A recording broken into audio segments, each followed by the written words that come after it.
Hey guys, Jay here. Welcome to something new. This is a show called Models and Memories Weekly. It's a show I've thought about for a while now, and I've decided to pull the trigger. This is a show where I talk about my painting, modeling, and wargaming experiences from the week and end each episode with a story. You might think to yourself, Jay, you put out 3 YouTube videos a week and live stream every night. How could you possibly have more to say? Well, I do, and here goes. As I talked about on last week's episode, I am starting a schedule and it's going poorly. I'm having no trouble falling asleep at the same time every day, but getting up in the morning is still really tough. And another thing I'm finding is that the videos are not good at perfectly fitting themselves into a nice tight schedule. So sometimes you gotta stay up a little late to get those paint jobs done. But I'm working on it, and it is still helping me get a little bit more done each week, so that's good. I was inspired by a member of the EonsOfBattle Discord server, It's Tabby Time, server information can be found in the description, to work on my Chaplains. As a Black Templar player, I collect Chaplains, and so this week I actually managed to prep and prime 2 of my many Chaplains. I was hoping that having primed and ready to paint models would help me get up a little earlier and work on them. So far, it's helped a bit, but not good enough to actually get paint on them. But they're now based and primed, so any day now. But the thing that prompted my collecting of Chaplains was, a few years ago, I painted this Jump Pack Chaplain, and this was the very first model I painted where I was like, I might be able to get really good at this painting thing.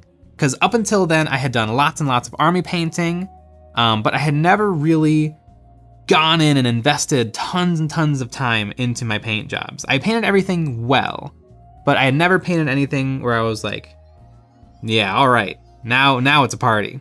And in my early hobby career, I would always stay away from hero characters because I always felt like there was 2 reasons really. I always felt like I wasn't a good enough painter to do justice to the character models, and I always felt like characters were really expensive, and I would much rather save up a couple extra dollars to have a whole squad or a whole tank to work on, as opposed to one unique character.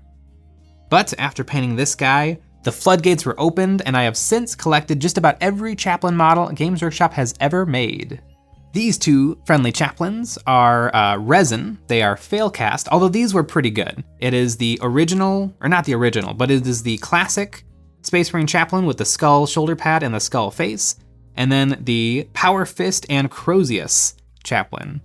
And the only Chaplains I'm missing now, I'm missing the old plastic Reclusiarch Chaplain that was being sold for like a year in a command squad box for Space Marines, and a couple of Rogue Trader Chaplains. And I think I'm okay with missing those Chaplains. There are 8 Rogue Trader Chaplains in total, and they all look pretty bad. So I think I'm happy with having half of the gang. Collecting all the Chaplains has awakened the collector in me, but I'm definitely not a completionist because I can totally ignore anything that I don't think is really very good looking. I am not at all a completionist. I also collect Imperial Lego Stormtrooper minifigures. There you go. And my collection, it's everything I like and nothing I don't like. Like I could have worked hard and collected every single particular Stormtrooper or Imperial figure ever made, but instead I am completely content just to collect the models that really catch my eye. And so I've decided actually not to collect the newest Stormtrooper sculpt, instead keeping it to the early 2000s sculpt. And now we're talking about Legos. Back to wargaming. All in all, I have 23 Chaplains and 8 of them are painted. But I'm planning on expanding that very soon, and hopefully I will have every Chaplain model Games Workshop has ever made painted up in glorious Black Templar colors. The thing that not painting these Chaplains reminded me of is the idea of hobby burnout. Now, I'm a little bit of the opinion that hobby burnout is fake. And you wouldn't think it's fake because of the millions of YouTube videos on the subject.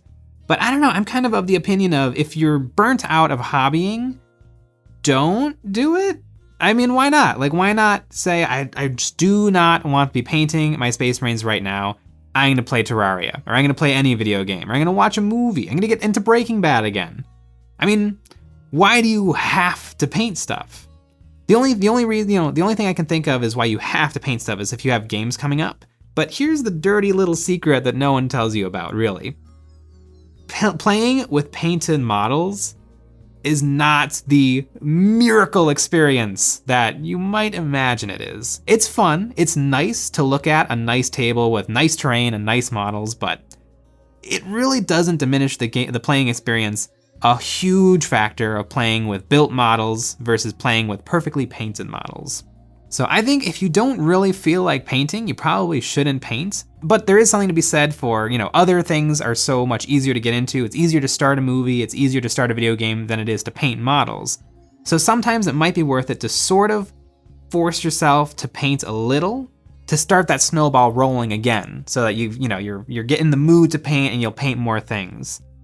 But I don't know, why would you force it? Because if you force yourself to paint, if you really do force yourself, I feel like you're gonna end up resenting or not enjoying the painting experience that much. But maybe if you say, I don't wanna paint right now, you put it away, you read a book, and then at the end of that book, you're like, I'm really in the mood to paint. And that, when you're really in the mood to paint, that's when you're gonna have the best painting experience. And so I think that's probably more important. I don't think it should be thought of as like, I'm in the hobby burnout right now. I gotta watch this video, I gotta get in the zone, I gotta do a Rocky training montage to get back into the swing of things. I think it's fine to take a break and just come back to it when you feel like it, or when you have that inkling to paint again. And hopefully that's what I'll feel pretty soon, and I'll get some paint on these Chaplains. But putting aside 40K for a little bit, I also got to build the speeder, the Legion 43, 54, 61 speeder, Luke's land speeder. And it was actually a really interesting model kit to put together because it is all hard plastic, except this one pilot is PVC. Everything else is hard plastic. And it was actually really interesting. Everything came in baggies, so there was no sprue. And the two halves of the speeder were actually already glued together.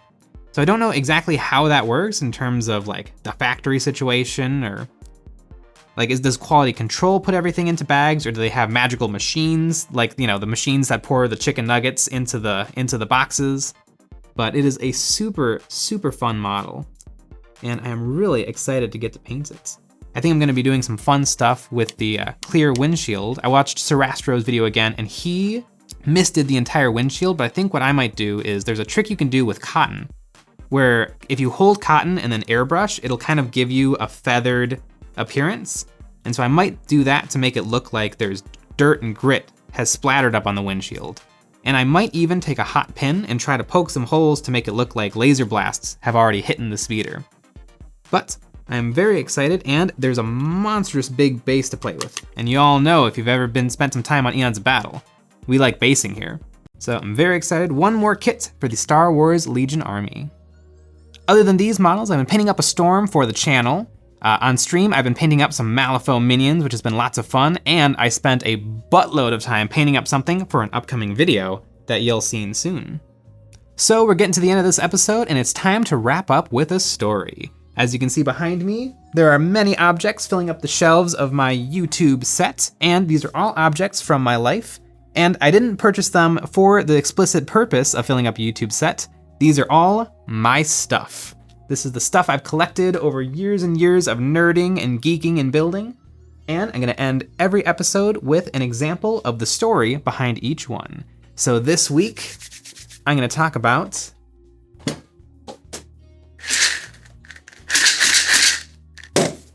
this dice box. This dice box is a one-of-a-kind object made by me, and the components that it's made out of are very important to me. You see, right out of high school, I got a job in a warehouse, actually right out of high school. While everyone else was having their last day of classes, I was taking a drug test. So while all the other students were saying goodbye to their teachers, I was peeing into a cup. But that led to me getting a warehouse job that was not the greatest job in the world. I was a warehouse associate at the wonderful furniture store Steinhoffels. So some parts were fun. I got to operate a forklift, but other parts were not so fun, like loading couches into people's cars for hours and hours and hours every single day. But luckily one day, the other half of Eons of Battle, Nick, helped me get a job at a local community college theater. I was working in the scene shop. Working in the scene shop was an absolute blast. I fit right in, and in no time at all, I was the props guy in the department. Anything the directors could think of, I could build it, and one of the things I built was this, but not for a show.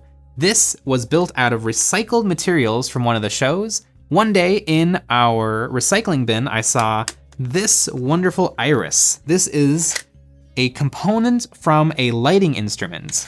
And luckily my manager let me wander off with some of them and some wood from production. Actually, if you look on the bottom, you can see some of the paint from a production of The Tempest.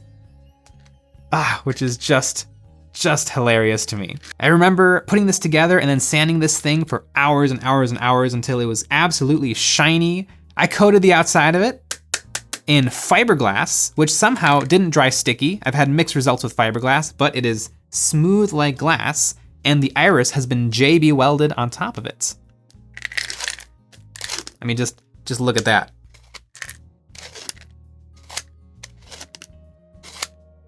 Come on, nobody has a dice box this cool. Even though this is super big and clunky, I don't think I'll ever replace it because it has so many fond memories, all of the crazy and ridiculous things that happened working at that job, all of the absolute weirdos. That job, any theater, is a revolving door of complete weirdos who have wonderful stories and do ridiculous and crazy things.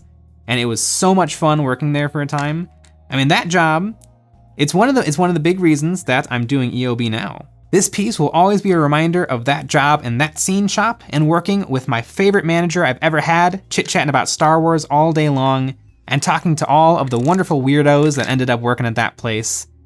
Holy cow, do I have lots and lots of memories, and they're all wrapped up in this dice box. I remember taking this dice box with me week after week of playing X-Wing, playing 40K, putting this down on a ping pong table and playing some apocalypse games with some buddies. I mean, inside is every dice I ever bought. And boy, I even have the memories of building this thing. These irises come on a giant steel plate that slides in front of the lighting fixture. And I had to come up with a way to get it off of there and then carve down this little handle. It used to be like a foot long, and now it's down to this little nub. But this is the original super hard plastic Bakelite knob. I love it. I'm sure this originally was completely painted black, but as you can see, the rim has completely rubbed off, revealing the brass. And if you look closely, you can see the heat damage on all of the little fins that make up the iris. And I mean, I could just do this all day long, and I have.